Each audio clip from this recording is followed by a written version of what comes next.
Anaemia இருந்தாலோ, white discharge இருக்கு, ulcer இருக்கு, இதெல்லாம் யாருமே அவ்வளோ சீக்கிரம் நமக்கு வந்து ஒரு பெரிய ஒரு கஷ்டத்தை கொடுக்காத வரை அது கண்டுக்கிறதே கிடையாது. ஆனால் நாளடைவில் இது என்ன ஆகும்னா, அது முக்கியமாக பெண்களுக்கு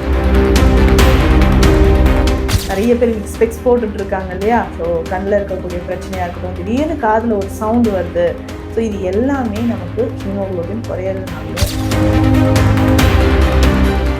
இதை தாண்டி என்ன ஆகுதுன்னா, ஹீமோகுளோபின் குறைவாக இருக்குன்னா உடம்பு வந்து வெளுத்துக்கிட்டே போகிற மாதிரி இருக்கும். ரொம்ப பிரைட்டாக என்ன முன்னாடி இப்போ நல்லா வெளுத்து போயிட்டேன் அப்படின்னு நம்ம நினச்சிட்டோம் ஃபேர் ஆகிட்டேன், நான் கலர் ஆகிட்டேன், ஸோ இப்படியே மெயின்டைன் பண்ணிக்கலான்ற மாதிரி ஒரு தாட் வரும். ஆனால் அது கண்டிப்பாக என்னன்னா சடனாக நமக்கு கார்டியாக் அரெஸ்ட் ஆகிறதுக்கோ இல்லை சடனாக நம்ம பாடியே வந்து கொலாப்ஸ் ஆகிறதுக்கோ சான்சஸ் இருக்குது.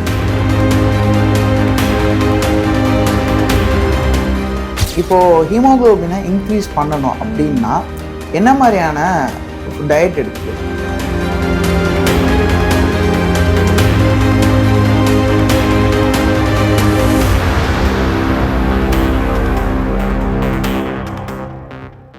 தி டிவைன் தமிழ் நேயர்களுக்கு வணக்கம். இப்போ நம்மோட யார் இருக்கான்னு பார்த்தீங்கன்னா சித்த மருத்துவர் நித்யா மேம் இருக்காங்க. வணக்கம் மேம். வணக்கம் மேம்.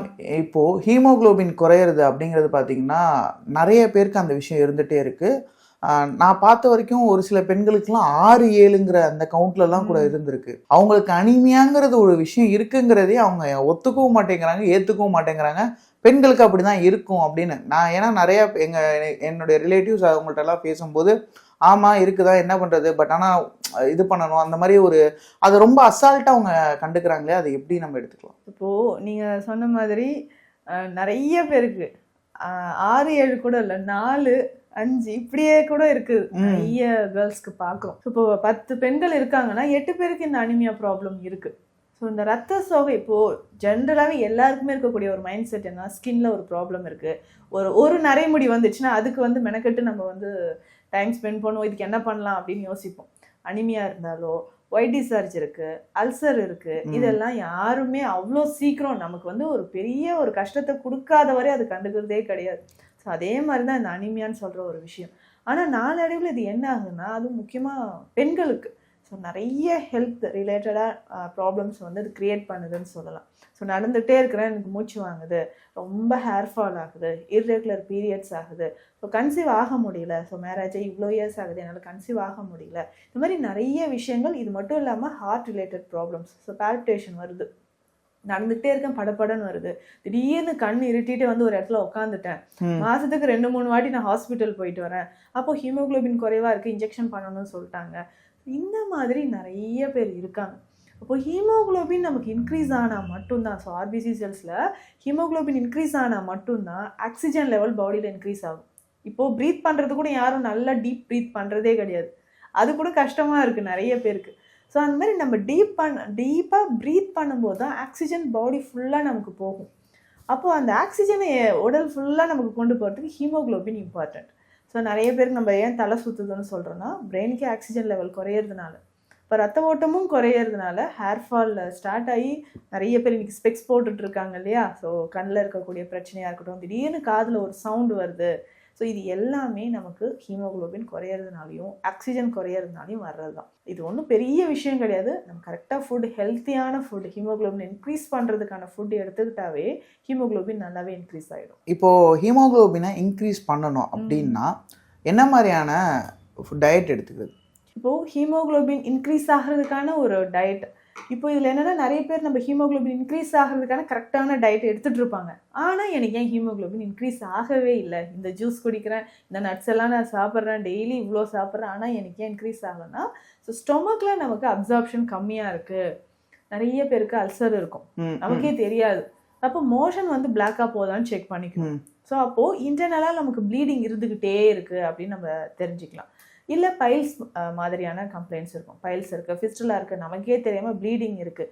இன்னொரு விஷயம் பார்த்தோம்னா லேடிஸ்க்கு எக்ஸஸ் ப்ளீடிங் ஆகுது. ஸோ ஃபைப்ராய்ட் யூட்ரஸ் இருந்தாலோ, எண்டோமெட்ரியோசிஸ் கண்டிஷன், இல்லை அடினோமயோசிஸ் கண்டிஷன், இதில் எல்லாம் பார்த்திங்கன்னா பீரியட்ஸ் டைமில் எக்ஸஸாக ப்ளீடிங் ஆகும். ஸோ அந்த மாதிரி அதிகமாக ப்ளீடிங், எவ்ரி மந்த் ப்ளீடிங் ஆகிட்டே இருக்குது. ஒரு 4 days 5 days இவ்வளோ ப்ளீடிங் ஆகுது. சிலருக்கு வந்து 10 days 15 days கூட ப்ளீடிங் இருக்கும். அதையுமே நம்ம கேர்லெஸ்ஸாக விட்டுட்டோம்னா சிவியர் அனிமியா வந்துடும். ஸோ இதனால் நமக்கு என்ன ஆகுதுன்னா, நம்ம டயட்டை எடுத்துக்கிட்டே இருக்கிறோம், ஒரு சைட் ப்ளீடிங் ஆகிட்டே இருக்குது. ஸோ அதுக்கான சொல்யூஷன் என்னவோ அது நம்ம ஃபஸ்ட்டு நம்ம எடுத்துக்கணும். அப்போ ஹீமோகுளோபினை நேச்சுரலாக இன்க்ரீஸ் பண்ணுறதுக்கு என்னென்ன செய்யலாம்? ஸோ ஃபஸ்ட்டு எதெல்லாம் அவாய்ட் பண்ணணும்? ஸோ அதிகமாக சால்ட் இருக்கக்கூடிய ஃபுட்டு. ஸோ சால்ட் அப்படின்னு சொல்லும்போதும் நமக்கே தெரியாமல் சால்ட் எதெல்லாம் இருக்குன்னா அந்த ஸ்நாக்ஸ் ஐட்டம்ஸ் அப்படின்னு சொல்கிறோம் இல்லைங்களா, நல்லா ருசித்து நம்ம சாப்பிட்டுட்ருக்குறோம். ஸ்நாக்ஸ் ஐட்டமில் நிறைய சால்ட் அண்ட் ப்ரிசர்வேட்டிவ்ஸ் இருக்கும், சோடியம் நிறைய இருக்கும். ஸோ இப்போது டீ பிரேக் நான் போகிறேன், நல்ல ஒரு சமோசா ஒரு சாஸ் வச்சு கொடுக்குறாங்க. ஸோ அதில் அவ்வளோ சால்ட் அண்ட் ப்ரிசர்வேட்டிவ்ஸ் இருக்குது. ஸோ ரெகுலராக இந்த மாதிரி நம்ம ஃபுட் எடுக்கும்போது பாடி வந்து ஒரு ட்ரைனஸ் ஆக ஆரம்பிச்சிடும், ஹீமோகுளோபின் லெவல் குறைஞ்சிக்கிட்டே இருக்குது. ஸோ இந்த மாதிரி ஐட்டம்ஸ் நம்ம சாப்பிட்ற ஃபுட்ஸை வந்து ஃபஸ்ட்டு அவாய்ட் பண்ணிக்கணும்.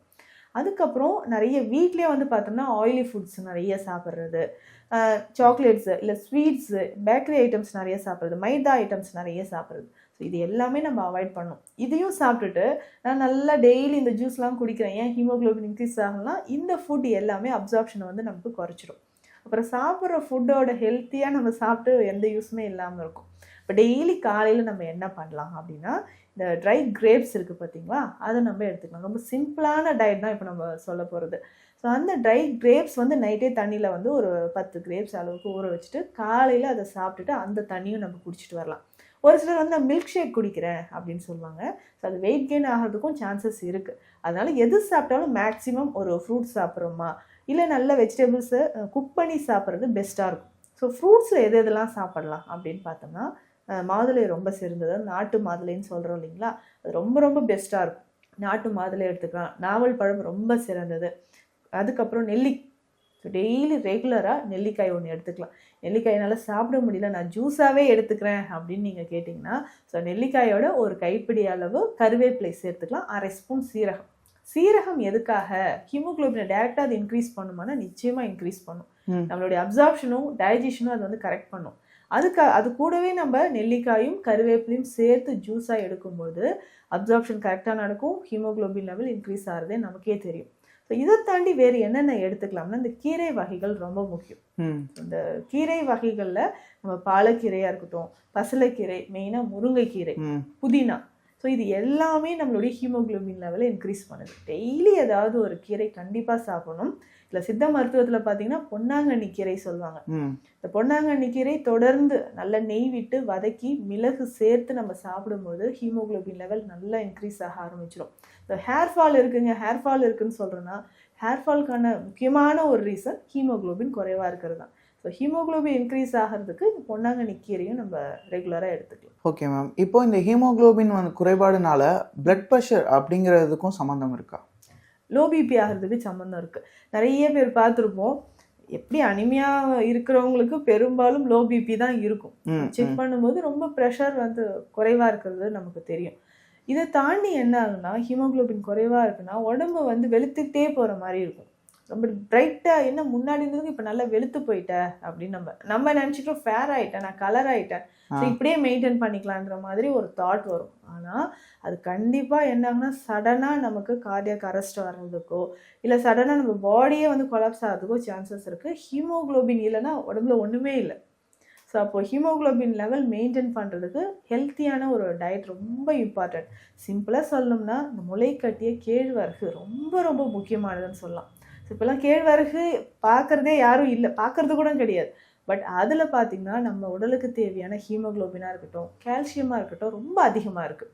ஸோ அதை நம்ம களி மாதிரி செய்தோ இல்லை முளைக்கட்டிய கேழ்வரகு இருக்குது பார்த்தீங்களா, ஸோ அது பால் எடுத்து முளைக்கட்டிய கேழ்வரகை நல்லா அரைச்சி வடிகட்டி அந்த பால் எடுத்து குடிச்சிட்டு வரலாம். கொஞ்சம் நாட்டு சர்க்கரை கருப்பட்டி சேர்த்து நம்ம குடிக்கும்போது வாரத்துக்கு 3 நாளாவது எடுத்துக்கணும். ஸோ முன்னாடியெல்லாம் பியூபர்ட்டி அட்டன் பண்ணும்போது பெண்களுக்குன்னே தனி உணவுகள் வந்து கொடுத்துட்டு இருந்தாங்க ஸ்பெஷலாக. நல்லெண்ணெய், இந்த நாட்டுக்கோழி முட்டை இப்படிலாம் போட்டு. ஸோ அதெல்லாம் இப்போ யாரும் ஃபாலோ பண்ணுறதும் கிடையாது. அது எல்லாமே ஹீமோகுளோபின் லெவல் மெயின்டைன் ஆகிறதுக்கும் நம்மளுடைய இடுப்பு எலும்புகள் வலிமையாகிறதுக்கும் கொடுத்தது தான். இப்போ இதுலேயே சித்த மருந்துகள் எதெல்லாம் எடுத்தால் நமக்கு ஹீமோகுளோபின் லெவல் இன்க்ரீஸ் ஆகும் அப்படின்னு பார்த்தோம்னா, இதில் வந்து நெல்லிக்காய் லேகியம் இருக்குது, இதுலேயே மலைநெல்லி லேகியம்னு இருக்குது. அது இன்னும் நமக்கு ரொம்ப எஃபெக்டிவாக இருக்குன்னு சொல்லலாம். இப்போ ஹீமோகுளோபின் இன்க்ரீஸ் ஆகிறதுக்கு மலைநெல்லி லேகியம் எடுத்துக்கலாம். ஸோ அதனுடைய பார்த்தீங்கன்னா கரிசாலை லேகியம் இருக்குது, வெண்பூசணி லேகியம் இருக்குது, மாதுளை மணப்பாகு அப்படின்ற ஒரு மெடிசன் இருக்குது. எக்ஸலண்ட்டாக நமக்கு வந்து ஹீமோகுளோபின் நல்லா இன்க்ரீஸ் ஆகணும். ப்ரெக்னென்சி டைமில் நிறைய பேருக்கு அனிமியா இருக்கும். ஸோ அது எல்லாமே நம்ம பேலன்ஸ் பண்ணணும். வாமிட்டிங் சென்சேஷன் வராமல் இருக்கிறதுக்கு மாதுளை மணப்பாகு ரொம்ப ரொம்ப சிறந்தது. இப்போ நெல்லிக்காய் ஜூஸ்லாம் எடுக்க முடியல டெய்லின்னு சொல்கிறவங்க நெல்லிக்காய் லேகியம் நம்ம வந்து எடுத்துக்கலாம். ஸோ ரெகுலராக நேச்சுரலாகவே ஹீமோகுளோபினாவே இன்க்ரீஸ் பண்ணுறதுக்கு நிறைய மருந்துகளும் சித்த மருத்துவத்தில் இருக்குது. இப்போ இந்த அனிமியாவை நம்ம கவனிக்காமே விட்டோம்னா அதோட எக்ஸ்ட்ரீம்ங்கிறது எங்கேம்மா போய் முடியும்? ஸோ நம்ம எக்ஸ்ட்ரீம் அப்படின்னு சொல்லிட்டோம்னா நடக்கவே முடியாது. அப்போது ஜாயின்ஸ் எல்லாமே வீக்காக ஆரம்பிச்சிடும். ஹார்ட் நமக்கு ரொம்ப வீக்காக, ஹார்ட் பீட்டே நமக்கு குறைய ஆரம்பிச்சிடும். இன்னொரு விஷயம் பார்த்தோம்னா நிறைய பேருக்கு மூட் ஸ்விங் இருக்கும். ஸோ லேடிஸ்க்கு பார்த்தோம்னா மூட் ஸ்விங் இருந்துக்கிட்டே இருக்கும். இதுக்குமே ஒரு ரீசன் அப்படின்னு பார்த்தோம்னா இந்த பிளட் கவுண்ட் நமக்கு வந்து ரொம்ப கம்மியாக இருக்கிறது, ஹீமோகுளோபின் வந்து ரொம்ப குறைவாக இருக்கிறது, இது ஒரு ரீசன் சொல்லலாம். என்னால் நடக்க முடியல, காலையில் தூங்கி எழுந்திரிக்கும் போதே ரொம்ப டயர்ட்னஸ் இருக்குது அப்படின்னு சொல்லுவாங்க. ஆனால் இது ஹீமோகுளோபின் வந்து நீங்கள் சொல்கிற அளவுக்கு ரொம்ப எக்ஸ்ட்ரீமாக ஒரு கண்டிஷன் போகுதுன்னா நம்மளே அதை கொண்டு வர்றது தான். நம்மளுடைய அலட்சியம் ஒரு ரீசன் அப்படின்னு சொல்லலாம். ஸோ அப்போது எக்ஸஸ் ப்ளீடிங் இருக்கா, பீரியட்ஸ் டைமில் இர்ரெகுலர் ப்ளீடிங் இருக்கா, ஸோ இம்மிடியேட்டாக அதுக்கான ட்ரீட்மெண்ட் வந்து நம்ம எடுக்கணும். ஸோ இன்றைக்கி எவ்வளோ பெண்கள் சித்த மருத்துவத்தில் ட்ரீட்மெண்ட் எடுத்து நமக்கு ஃபைப்ராய்டு யூட்ரஸாக இருந்தாலும் சரி, இல்லை ஹெவி ப்ளீடிங் இருக்கும், மென்ஸ்ட்ரல் ப்ளீடிங் இருக்குது, ஸோ அது எல்லாமே கண்ட்ரோல் பண்ணிவிட்டு இன்றைக்கி நிறைய பேர் ஹெல்த்தியாக இருக்காங்க. ஒரு ஸ்டெப் தான் நம்ம எடுத்து வைக்கணும். ஸோ ஹீமோகுளோபின் நமக்கு குறைவாக இருக்குது, எதனால்? ஸோ அப்போ நம்ம என்ன டயட் எடுக்கணும், என்ன மெடிசன் சித்தால எடுத்துக்கலாம், அவ்வளோதான். ஒரு 2 months 3 months ரெகுலராக ஃபாலோ பண்ணாலே நம்ம ஹெல்த்தியாக இருக்கலாம். ஓகே மேம், இவ்வளோ நேரம் உங்களுடைய கருத்துக்களை பயந்ததுக்கு மிக்க நன்றி மேம். நன்றி.